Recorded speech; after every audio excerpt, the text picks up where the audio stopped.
Welcome to Periyachi சமையல். இன்னைக்கு நம்ம அவரைக்காய் பொரியல் எப்படி பண்ணலான்னு பார்க்கலாம் வாங்க. எண்ணெய் கொஞ்சம் ஊற்றிக்கலாம். 1 ஸ்பூன் கடுகு, உளுந்து 1 ஸ்பூன். உளுந்து நல்லா பொரிஞ்சதும் ஒரு 2 காஞ்ச மிளகாய், கருவேப்பிலை போட்டுக்கலாம்.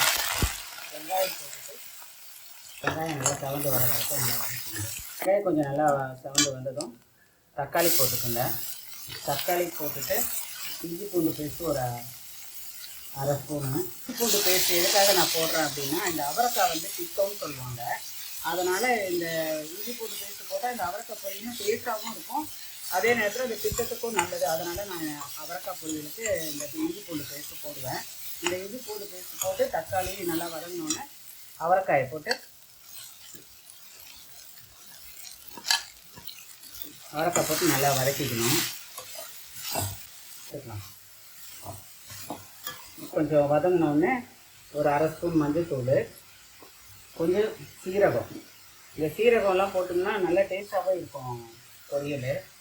இந்த அவரைக்காய் வந்து இருக்கிற காய்கறிலேயே அவரைக்காய் வந்து ரொம்ப நல்ல காயின்னு சொல்லுவாங்க. வயிற்றில் இருக்கிற அழுக்கெல்லாம் நல்லா எடுத்துரும் அப்படின்வாங்க. இந்த அவரைக்காய் செய்து சாப்பிட டேஸ்ட்டு நல்லா இல்லைன்னா சில பேர் சாப்பிட மாட்டாங்க. அதுக்கு இந்த மாதிரி எல்லா பொருளுங்களையும் நம்ம சேர்த்து செய்தோம்னா அந்த அவரைக்காய் பொரியல் நல்லா டேஸ்ட்டாக இருக்கும், அதே நேரத்தில் நம்ம உடம்புக்கும் ரொம்ப நல்லது. இது நல்லா கொஞ்சம் எண்ணெயிலே வதங்கிடணும். இந்த அவரைக்காய் அப்படி வதங்கினாதான் ஒரு 1/2 வேக்காடு எண்ணெயிலே வெந்துட்டால் தான், தண்ணி ஊற்றி வேக வைக்கிறத விட 1/2 வேக்காடு எண்ணெயிலே வெந்துருச்சுன்னா இது நல்லா டேஸ்ட்டாக இருக்கும். இது இப்போ அதுக்கு சில்லி ப்ளைன் மிளகாத்தூள் கொஞ்சம் போட்டுக்கலாம். நல்லா வதக்கிட்டு இப்போ கொஞ்சம் ரொம்ப தண்ணி வேணாம். இது ஆல்ரெடி நம்ம எண்ணெயிலே 1/2 வேக்காடு வேக வச்சுருவோம்.